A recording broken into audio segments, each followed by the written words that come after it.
What's going on? Welcome back to the Banack Industries YouTube channel. Now today, we are getting to work on our 2018 850 Skidoo. Now, if you didn't see the last video, we cut 10 inches off this bad boy. How we did that, I'll give you a quick rundown. So I cut and pounded out all the rivets holding the cooler in. Now we swapped the 146, we swapped the 165 stock cooler out of this sled. We bought a 146 cooler from Skidoo, and that's what you see in here now. So, no cutting, or no welding on the tunnel. It's a complete factory cooler. And then we just had to trim the sides, mount the bumper, mount the tail light, and this is where we're at. So today, what we got for you guys is, instead of putting just blind hole rivets in, you know, your standard rivets that you always get, look like these guys. These are okay, not as strong as these guys. So what we got here, are these the right ones? Yeah, these are the right ones. I think this is the wrong length. We're going to be using some longer ones, which are these guys. So these are solid rivets. I'll show you guys what these are like. If I can open the bag, we'll use this one. Try and get them out. There we go. Okay. So solid rivet. Now, it is solid, just like the name says. What you have to do to install these, so you put them in your hole.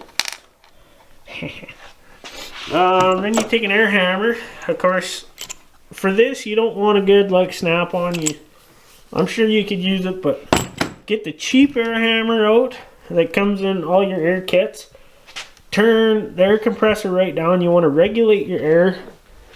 I don't know yet what I need. I'm guessing between 30 and 50 pounds.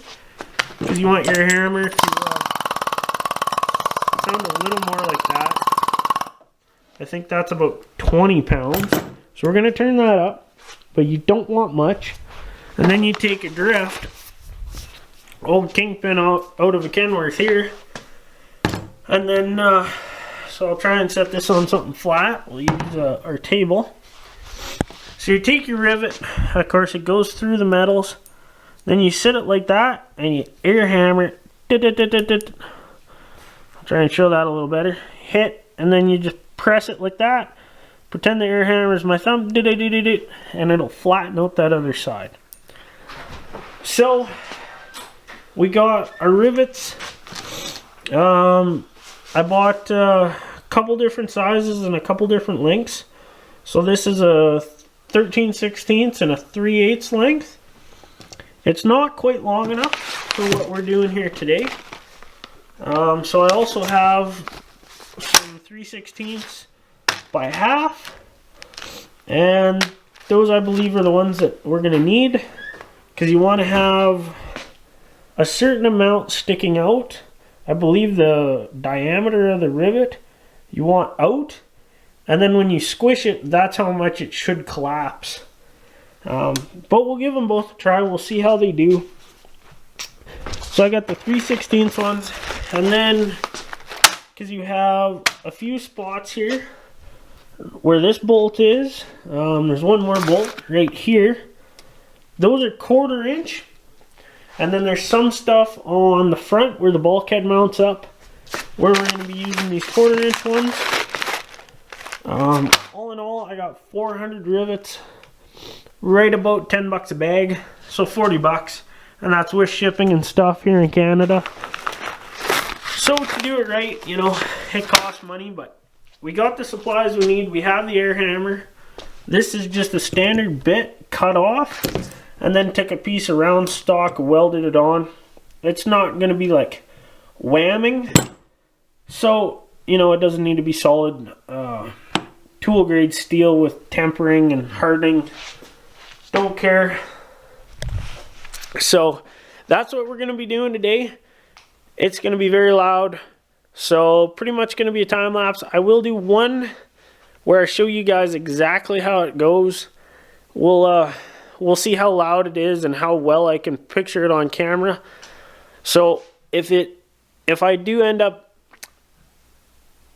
get it right and I'm able to film it well, you'll see it. If not, it's just going to be a time lapse, and that's what it's going to have to be. But we're going to get this knocked out here tonight, and then we'll start putting everything back on the sled. Once we get the bulkhead done, we can get our chain case, our drive shaft, get the track back on. Now also, one thing that I want to tell you guys is we do have our 165 track right here. We're going to be running this for the next ride, which is going to be about next weekend, I hope. Try to make this work.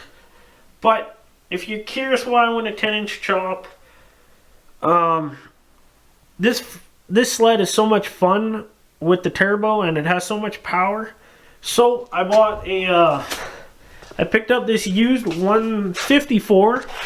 It's a 3-inch track as well. Got about 1400K on it.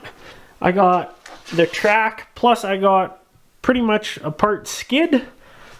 So we're going to do one ride with the 165, take a bunch of video, tell you guys how it works. And then we're also going to be putting the 154 on for this year. And that's pretty much how the sled's going to stay.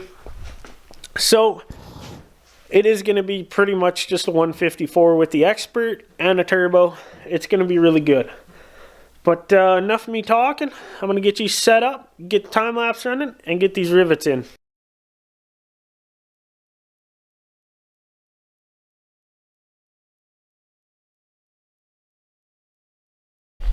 Alright, so we've got probably 70% of these rivets in already. This is going really quick. We'll show you guys on this last one here. So we've moved up to the 1/4-inch rivets. If you look right here, that's the one we're going to be doing. So we're working on the inside of the tunnel here. That's where I'm going to hit the air hammer. Of course, my dad's on the other side with a big drift. I'll just show you guys. So this is a Kingpin out of a Kenworth. It's probably 2 inches in diameter. Weighs quite a bit, but just to hold the rivet in there.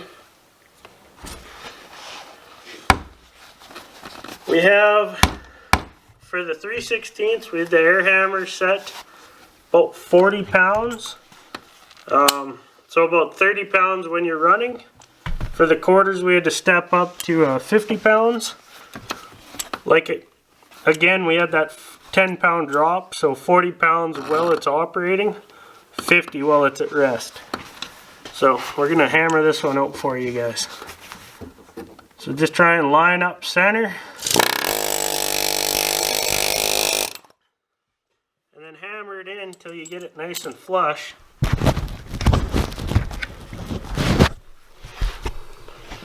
That's kind of how you want to be.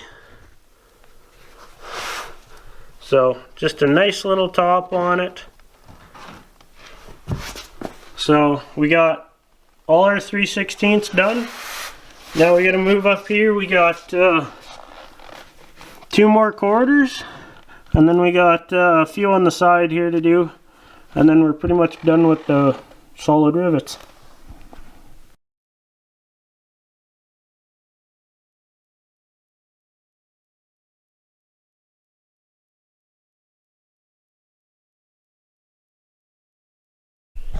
Alright, so here we go. We got those all done. Now, we do have 2 holes here. One there, one up here. Those are just going to get bolts. I don't have rivets that are big enough. The 1/4-inch just kind of fall through. Now, we went ahead, we did all these.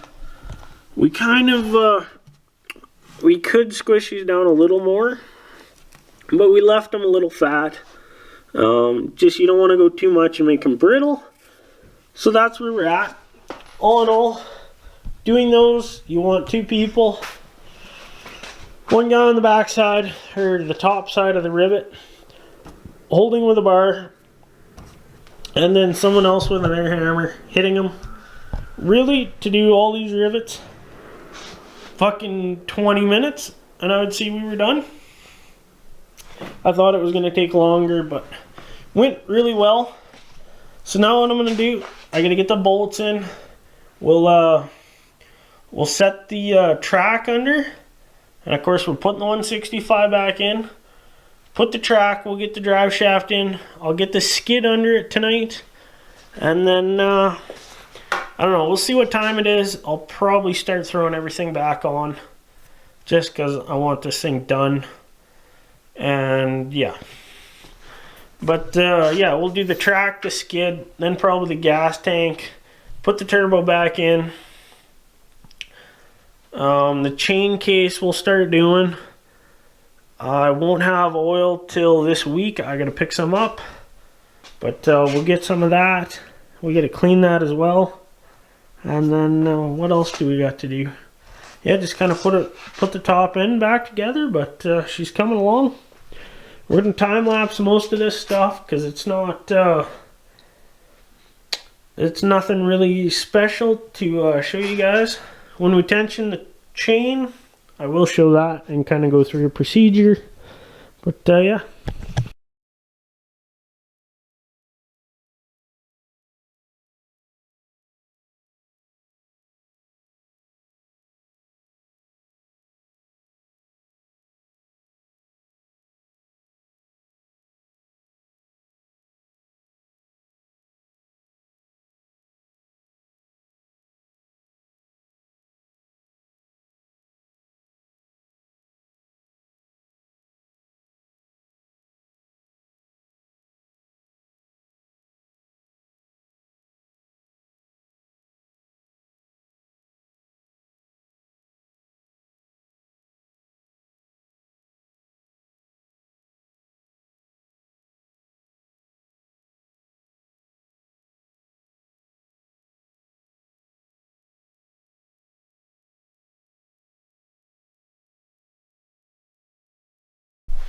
Alright, this is where we're at. She's pretty coming together really well. There's another look at that 10-inch chop. Honestly and truly, with the track under it and the snow flap, like, doesn't look too bad. It doesn't look like the Monster Eater tunnel it was without the snow flap.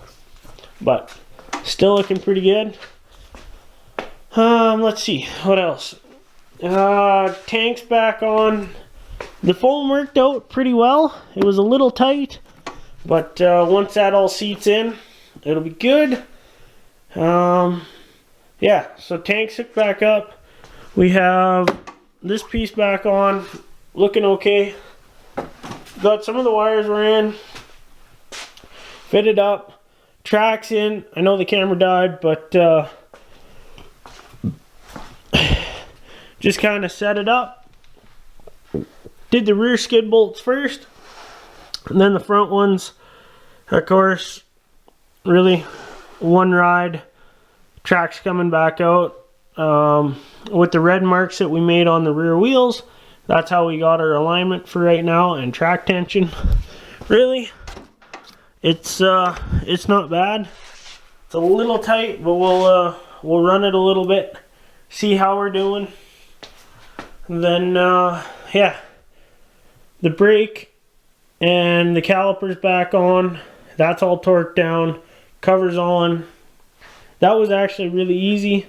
Other than when I first put it on, I forgot to put the rotor in, so I had to pop it back out quick.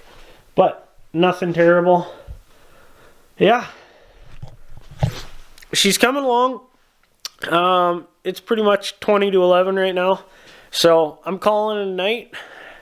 Once I get back from work tomorrow, we'll finish this thing up, get it running, and then finish up our little bit of the track, tension it, and then we also have to just double check our cooling system, get it bled, run, check it, all that fun stuff. But she's coming along.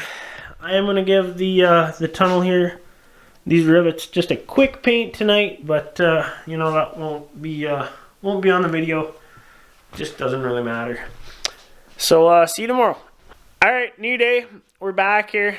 We gotta throw the turbo on. We gotta put the chain, sprocket, that stuff back on here. Get our belts back on. She's, I know yesterday we finished up a bunch of stuff on this thing. Just have to wrap it up. So, yeah. We'll get you guys on the time lapse. Kind of show you guys from this side for most of it, because that's what'll be going on. Really, nothing hard. Just got to hook up some lines, set the chain, set the sprocket on. We'll get this knocked out here tonight, and yeah. So there we go.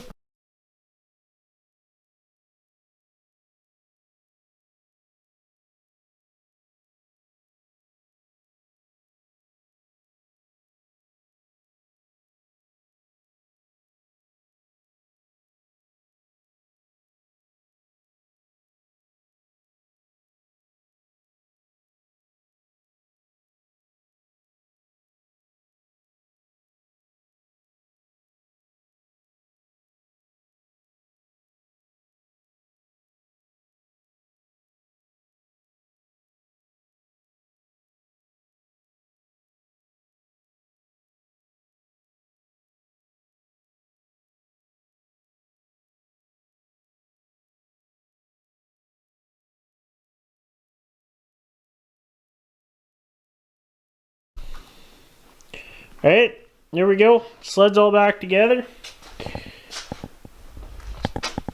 Hood's on, side panels are on, everything's buttoned up.